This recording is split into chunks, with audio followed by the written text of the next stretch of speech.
tah kuring barang neuleuh tadi oh iya ayatna laqad ra'a min ayati rabbihil kubra. Kanjeng Nabi berangkat melalui buruk dipanggil ku Gusti Allah ja urang ai hayang-hayangan moal bisa wari urang nyeun proposal ka Gusti hayang diberangkatkeun ulah ka Baitul Maqdis ulah heulanan ieu mah ieu ka Madinah bae. Oh, 12 tahun kaburu modar. Jamaah Bang Haji Yasin anu deuk berangkat jeung kula Masya Allah nu geus paeh 5 geus paeh 5 teu bisa berangkat hese lamun lain panggilan Allah ieu ka dieu ieu ka dieu lain semata-mata nang urang panggilan Allah deuk dieusian ceuli ku hikmat-hikmat deuk dieusian mata ku hikmat-hikmat deuk dieusian sungut ku cau-cau aya teu kabagian. Laqad ra'a min ayati rabbihil kubra kanjeng ningali kana ayat-ayat kebesaran Gusti Allah kunaon eta ku beningna hati lain kanjeng Nabi bae umatna di mana bening bisa ningali ka Gusti Allah ku mata hate di akhirat bisa ningali ka Gusti Allah ku mata ieu lamun para aulia Allah geus deuleu ka Gusti Allah kana kebesaran Gusti Allah ku mata hate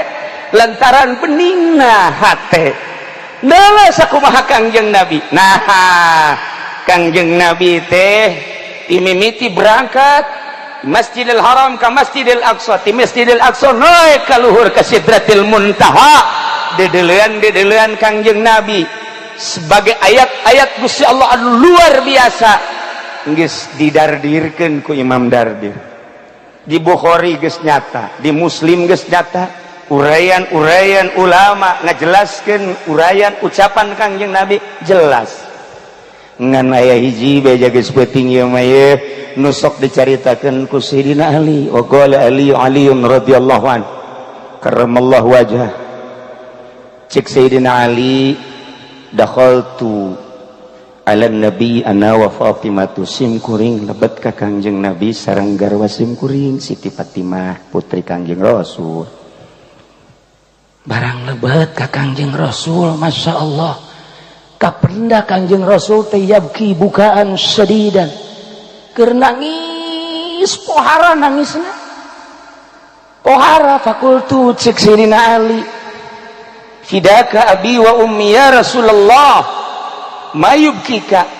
naon anu nganangiskeun ka tua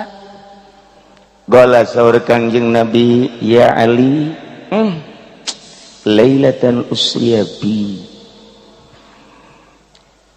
ketika peuting diisrokeun simkuring raaitu nisaa ummati yu'adzabna adzaban syadida simkuring ningali ternyata horenganan nu loba disiksa di neraka jahanam teh awewe umat kula na iyalah laqad ra'a min ayati rabbihil kubra Kangjeng Nabi ditinggalikeun berbagai ayat-ayat Gusti di antarana Kangjeng Nabi dideleukeun ka sorga bahkan Kangjeng Nabi ngalengkah ka sorga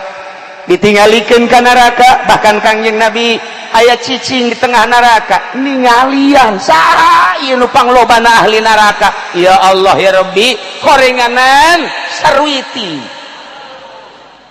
ambalayah di neraka awewe malulu Gusti Allah nu cek rusia dena yang terjadi awewe can puguh tekan nerakanya lagi awas ya tas awewe lalaki ya awewe lah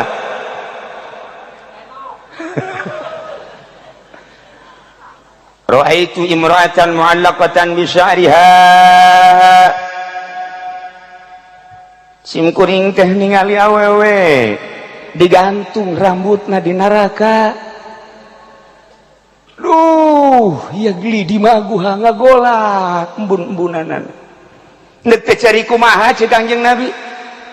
wa raaitu imra'atan mu'allaqatan bilisaniha wal hamim yusabbu ala halqiha belah dia aya awewe deui digantung letahna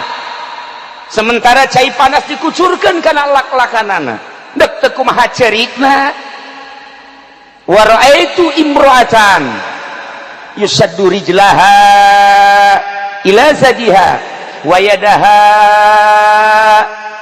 ila nasyatiha aya awewe anu digantung di talian di bagudet sukuna datang ka susunat leungeuna datang ka embun-embunanana wal malaikatu yadribuna rasaha sementara malaikat nenggeulan sirahna di maqami aminan nar maka pentungan tina seuneu deuk kumaha teh ceurik da Ali wa raaitu imra'atan wajhuha wajhu khinzir wa badanuha badanu himar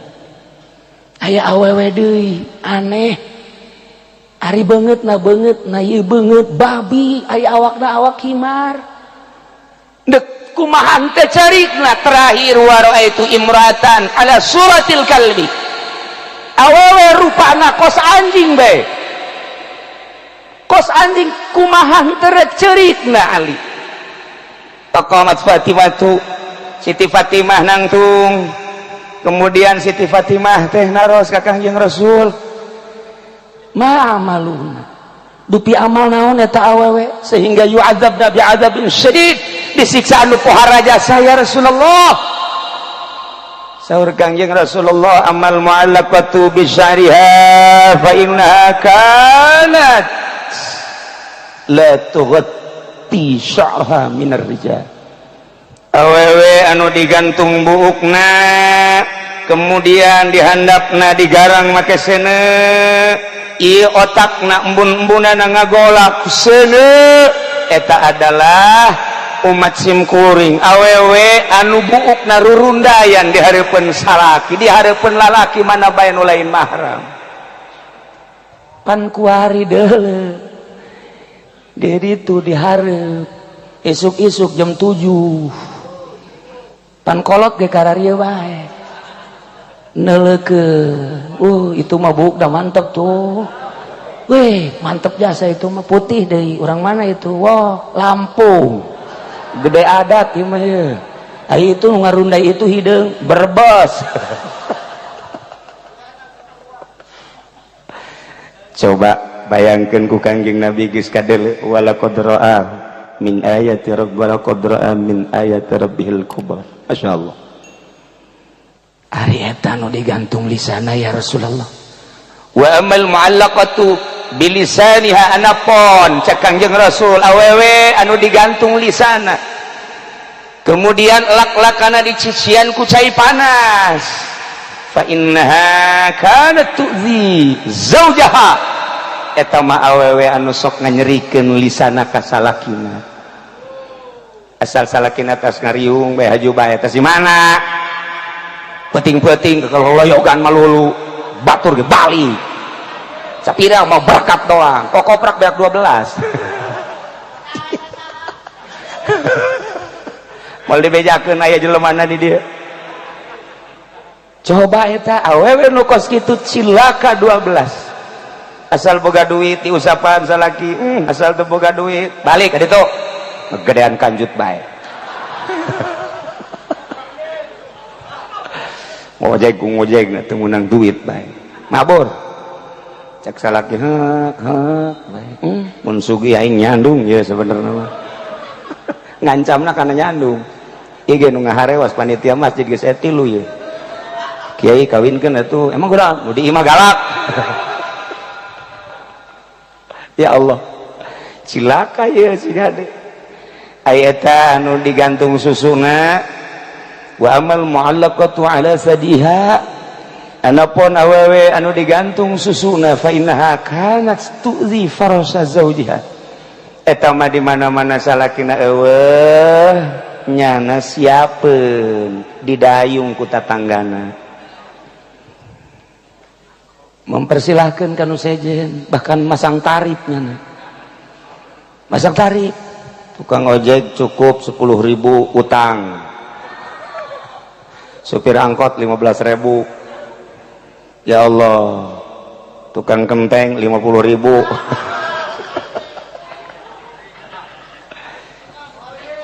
Kiai emang aya di Cilongok aya kula nyaho jasa nu pasang tarif itu nyaho. Emang Kiai pernah ditawaran aing. Sia dulu bajasa di dieu tah di Kebon Kalapa. Masya Allah pohara jasa itu Pak Kapolsek sering ngider maksudnya neangan karena ge